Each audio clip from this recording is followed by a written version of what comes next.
way. Hoes B, no way. Hoes B, no way. Hoes B, no way. Hoes B, no way. Hoes B, no way. Hoes B, no way. Hoes B, no way. Hoes B.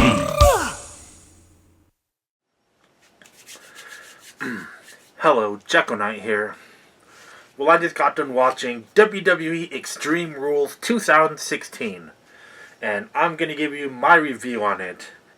At the very beginning, the Dudleys cut a really good promo, and then Big Cass comes out and cuts a decent promo. Cass, if you've seen him on the mic lately, by himself on Raw, he's pretty horrible. But he actually did a good one. I'm surprised, you know. Hopefully Enzo comes back soon. And I still say they need Carmella to join him. But she's still, you know, training in NXT. So let's talk about the matches. Baron Corbin versus Dolph Ziggler. For a pre-show match, it's about, you know, it is what it is. Baron Corbin did a cool low blow. That was probably like the highlight of the match, you know. You know, he beat Dolph Ziggler with End of Days.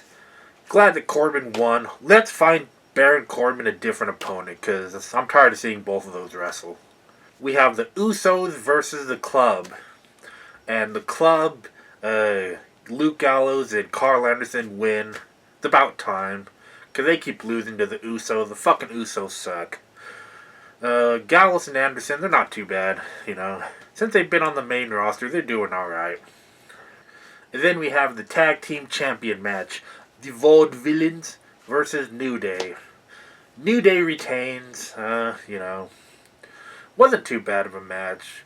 You know, Vaudevillains, you know, ever since Vaudevillains came to the main roster, I've just been kind of They changed their music to make it more darker, but I'm not really into the Vaudevillains. They need to do something to, you know, get me more interested in them. Then we have... I wish I could review this match, but... I need to rewatch it. It's a Intercontinental match. Not because it was boring. You know, I heard it wasn't too bad, but I kind of dozed off, you know. Sitting there watching, all of a sudden it's fucking the next match. I'm like, wait, who won that match? So I had to, like, go online, and The Miz won, which sucks. Should have been... Shit, I'd go for Cesaro, Kevin Owens, or Sami Zayn, but they have to keep it on The Miz. Come on. That's bullshit. Then we have the Asylum Match. Overall, the match was bad, in my opinion. Too slow. They used stupid weapons like Dean Ambrose is tickling fucking Jericho in the face with a mop. A lot of kind of weird stuff. Slow-paced. But the end of the match, that was the highlight of the match. They actually used thumbtacks. They actually put Chris Jericho through the thumbtacks. Dean Ambrose did a finisher kind of on the thumbtacks. I don't know if that was purpose or accident.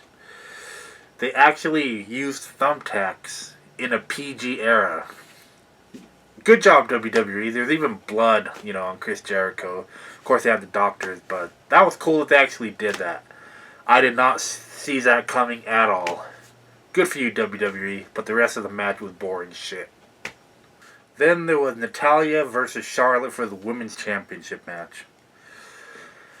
The wrestling in the match was decent. You know, it wasn't too bad of a match. And the finish, I'll get to that at the end of the video. And the final match was AJ Styles versus Roman Reigns. This match, you know, some people hate Roman Reigns, which, yeah, he sucks. But him and AJ Styles have been putting on, you know, fairly decent matches. Even though most of it's probably AJ Styles.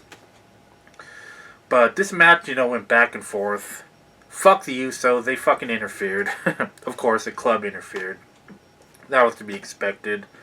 But how many times do you see the Club interfere? Ooh, the Usos. Now it's an equal playing field, which means Roman Reigns always wins.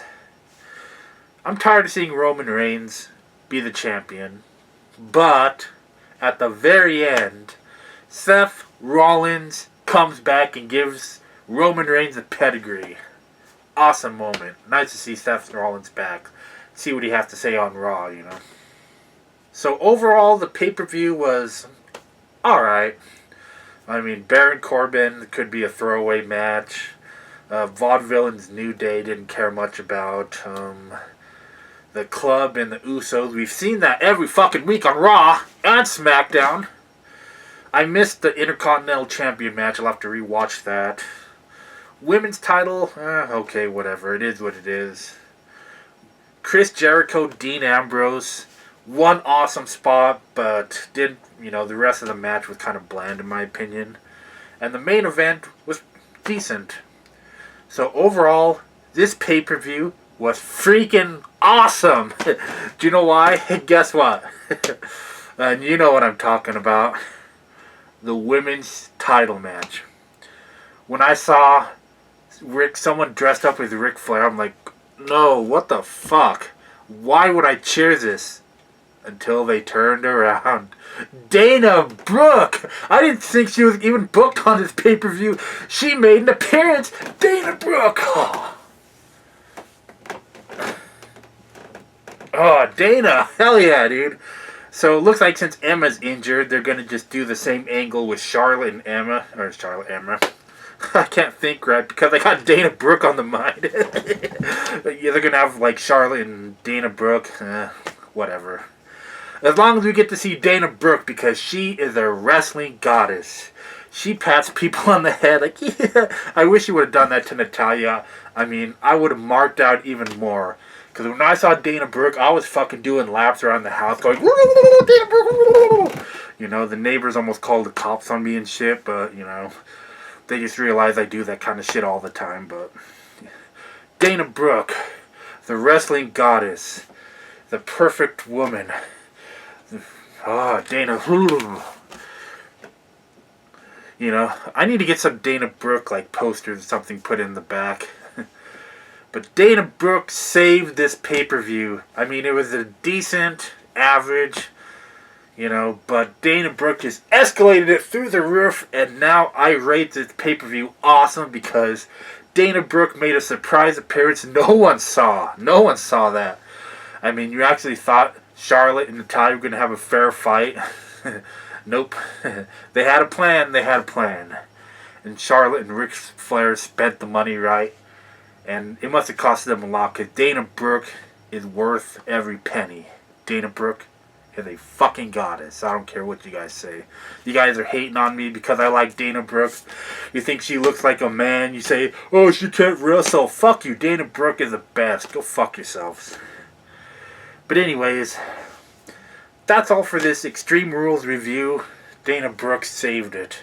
And Seth Rollins. And that thumbtack angle was pretty cool too. Jekyll Knight signing out.